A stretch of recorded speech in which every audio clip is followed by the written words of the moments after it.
again with another edition of Willie's Wisdom featuring the Scottish Sage, Willie Wise, who answered the questions viewers have sent in. Bobby from Wisconsin asks, the wife refuses to wear stockings and a garter belt as she claims they are slutty. How can I convince her that this kind of thing is only mildly kinky and she should indulge me? I had the same problem with my Sadie at one time. I just couldn't get her out of her blank pantyhose and into something a wee bit more rousing. But tights are more comfortable, she would moan to me. I resolved this situation like any mature, intelligent man by intense sulking.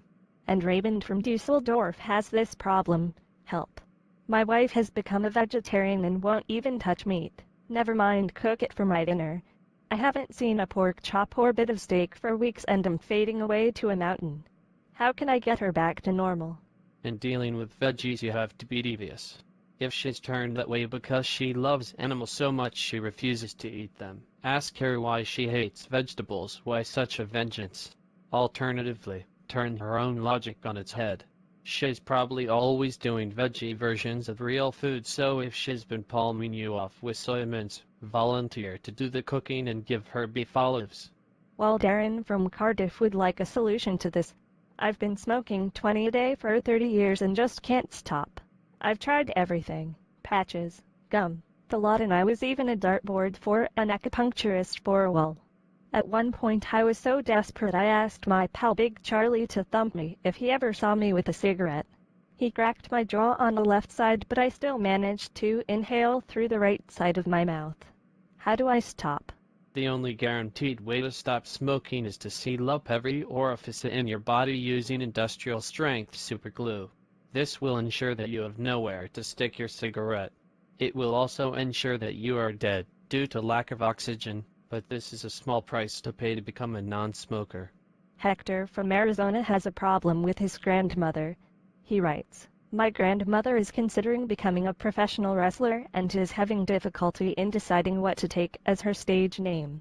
She was fond of Crusher Brannigan for a while, but has recently began to favor Deathlock Davies or Nutcracker Nelligan. Her actual name is Felicity.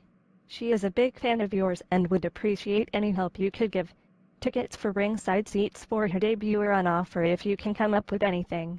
I'm no great fan of professional wrestling as the acting is often below the standard of even the most mediocre daytime soap opera. The offer of ringside seats is therefore immaterial. However, I would like to help hold Felicity in her ambitions and think Knitting Nancy or Baking Betty would be more appropriate. A medical question now from Harry in Miami. I have a large, ugly boil on my unmentionable, which is occasionally quite painful. Can you help? Well, I must admit, you've got me stumped with this one. I've checked everywhere and even asked doctors sitting down at the health center, and there's definitely no part of the human body called an unmentionable. There's all sorts of weird named things, but absolutely no unmentionable. Do you mean your thingy? And Alphonse in Milan would like Willie's help with this. I want to be a writer. I have an idea for a book. It's about aliens invading Earth, disguised as elephants. They hide out in zoos and circuses as well as Africa. I think it's a great idea and would make a fantastic film as well. What do you think? If you are planning on writing a book and screenplay, do bear me in mind for the lead, as long as a human.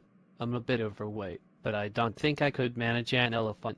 Vernon of Prague writes, my mother is causing me great concern. Since my father died, she has taken to wearing short skirts and high-heeled shoes and behaving in a very loose manner. She wears bright red lipstick and whistles at workmen in the street. I fear that she will come to a bad end. She is a stripper. When I was in the house painting game, we didn't have dedicated strippers but had to strip the walls out ourselves before preparing them for painting or wallpapering. But people have things too easy these days, and if your mother wants to earn a bit to supplement her pension, I don't see anything wrong with the decorating business. But do tell your mother to be careful when climbing ladders while wearing a short skirt. A culinary question now from Mrs. Raw in Seattle.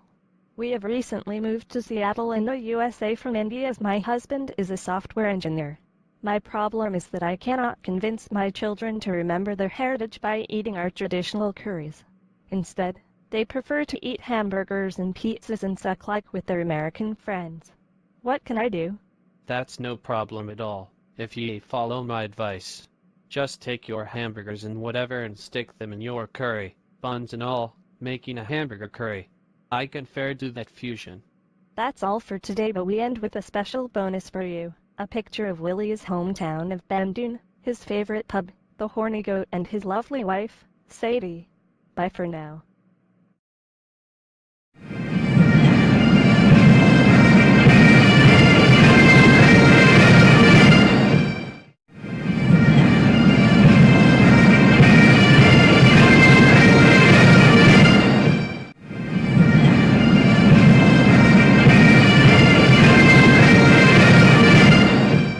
Hi, my name's Gurmeet Mattu, and I'm the creator of these comedy animations here on YouTube.